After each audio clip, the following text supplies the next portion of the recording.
Let me give you a quick briefing on what is coming up in this vital transmission today. There's been a lot of talk in the last 4 days about the Hindenburg omen dealing with the stock market and the economy.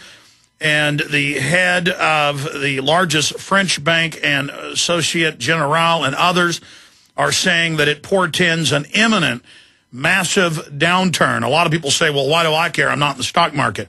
Companies and businesses are funded predominantly by their stock value. We will go into a deeper depression if the stock market continues to fall. Now, I know most of you fully understand that, but some people don't. They have this laissez-faire attitude. Also, the Chicago Tribune is reporting what we've been talking about for the last 4 years. The federal government changed rules to where private and public pension funds can be completely taken away from you. And the Chicago Tribune is reporting on that now. I've only seen Bloomberg admit this in the last year. This is the second time I've seen mainstream media admit this key fact. So I thought I'd read you federal and state subsections where they've changed the rules. In Illinois, under Section 212-403, they've changed the code to be able to take your pension funds. And that's in the Chicago Tribune. They're moving to take part or all of your pension funds. And Bloomberg, of course, has reported multiple times this year that federal regulators are ordering. They don't have that power, but we have a tyranny. So the fund managers do this, public and private, to, quote, invest in failed banks. So we're going to be talking about that. Also, back to school, bring your own toilet paper. The government, you pay the tax money. The taxes are always going up with property taxes to fund it. Federal taxes are going up to fund education. But you've got to have your own toilet paper and other items. So they won't fix the potholes. They're laying off all the key people involved in the real services that government provides, handing over infrastructure and so-called privatization. The private interests jack up prices. Now you got to bring your own toilet paper, trash bags, liquid soap, Kleenex, Ziplocs, Clorox wipes, baby wipes. That's CNBC. So we'll get into the economy. There is a lot of important news on this front. Junk bonds hit record, Wall Street Journal reports. They're basically a form of derivatives. And it says companies are accelerating derivatives in junk, not curtailing it. Well, what do you think the financial reform bill did? It allowed the 6 mega banks to go further than what the Glass-Steagall being removed 11 years ago did. It's a total free-for-all for them only, though. Everyone else is under their regulatory control, and they can selectively enforce and shut down whoever they want. So that's coming up. Also, I want to get into the fact that mainstream media is now admitting everything you do on your computer and cell phone is being tracked. Government is using it to violate the 4th and 5th Amendment. Also, they admit stalkers are also using the data. We'll get into a bunch of key military news as well. The latest attack pieces against Rand Paul. Also, Hal Turner, the FBI, a high-level national security operative, has been flushed down the toilet and convicted in federal court for threatening federal judges. He also threatened state judges, but this was all done under orders, and that's admitted, but he's not getting in trouble for that. So we'll explain how this COINTELPRO operation really works. Also, the cover-up ongoing in the Gulf of Mexico. Big developments on that front. This information is all so important that before I drove into the office today to do this live show, I was spiritually shaken just by how real all this is and the fact that we've been right all along and that things are accelerating at warp speed right now. But we'll plunge into all this news on the other side. First, I want to talk about the lawlessness of government dealing with the kidnapping of children. This is key information. Stay with us.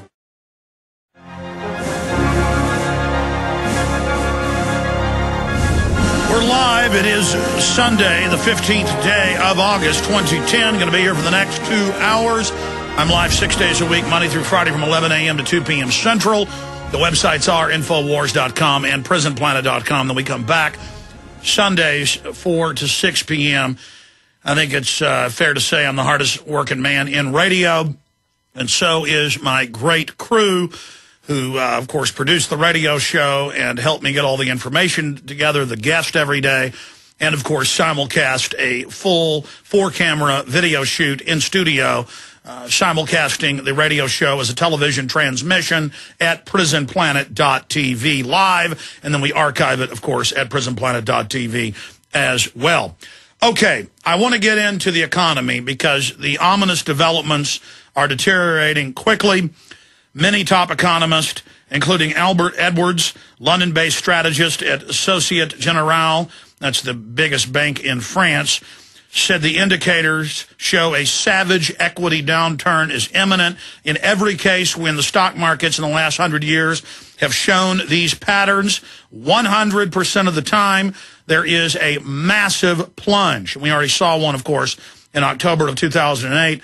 A few months ago, we saw the 1,000-point drop in 5 minutes. Clear manipulation there. It is known as the Hindenburg omen.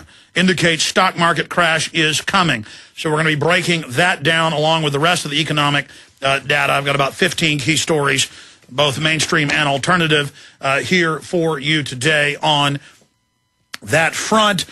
We're also going to get into media defends Clinton Gore over allegations of rape and sexual assault, but crucifies Rand Paul for harmless college prank. And they're now being forced to admit in Esquire and the Washington Post that Rand Paul did not kidnap a woman, did not make a woman use drugs. She now admits that, says she didn't tell GQ that this happened, that it was a fraternity sorority party, and those are classic games they play. But that shows the hoax they've been running for over a week now. If you're a real rapist or a real criminal, you're going to be left alone. But if you're a patriot, the system is going to lie about you. And this is lie number 5 the media has launched against Rand Paul. I want to commend our listeners. On Friday, we wrote a story called Rand Paul Hoax at prisonplanet.com. We asked listeners to make it the #1 search term on Friday, and you did that. And it was the #1 throughout Friday into Saturday, and literally hundreds of blogs and newspapers wrote about it and said, yes, it is a hoax, and linked to our story that had the clips from the Washington Post and others admitting it was a hoax. But still, the Huffington Post and many other George Soros-run groups and Democratic Party-run groups are still reporting that he is a kidnapper. And now Rand is saying on Friday, and we, of course, have been pushing for this, that he is looking very closely at suing GQ. I mean, he has to. If somebody came out and said, I was kidnapping women, and it wasn't true, it's not enough to get a retraction, which they haven't done yet. The editor's trying to defend himself. But the woman has told the Washington Post that GQ twisted everything she said. Got a party by a lake with sororities and fraternities practicing putting blindfolds on each other. That's a standard deal, just like getting drunk and falling in the swimming pool is. And anybody who went to college, and I was never in a sorority, but I went to some of the parties, you know what goes on. And joking around, getting drunk, talking about the water Buddha. I mean, come on. This is amazing. But it just shows how desperate they are. But I'm not going to spend much time on that today because I've got the serious economic news. I've got the poll numbers for the Democrats. I've got a lot of other Big Brother news and military news. Military deaths past 2,000 as Afghan war review looms. We've got racist shock jock Hal Turner convicted of threatening judges. Headline, FBI's racist shock jock Hal Turner convicted of threatening judges. And that's French news agency. The North Jersey newspaper reports records show feds used ultra-right radio host for years. Now, I noticed about a decade ago, this guy attacked me almost every day. And he would say that I was a government agent and that I was covering up for Israel and that I needed to be dealt with. And I noticed that countless other talk show hosts were doing this. And I rightfully analyzed it and said, 100% that guy's an FBI informant or an agent, national security level. Because I've studied this.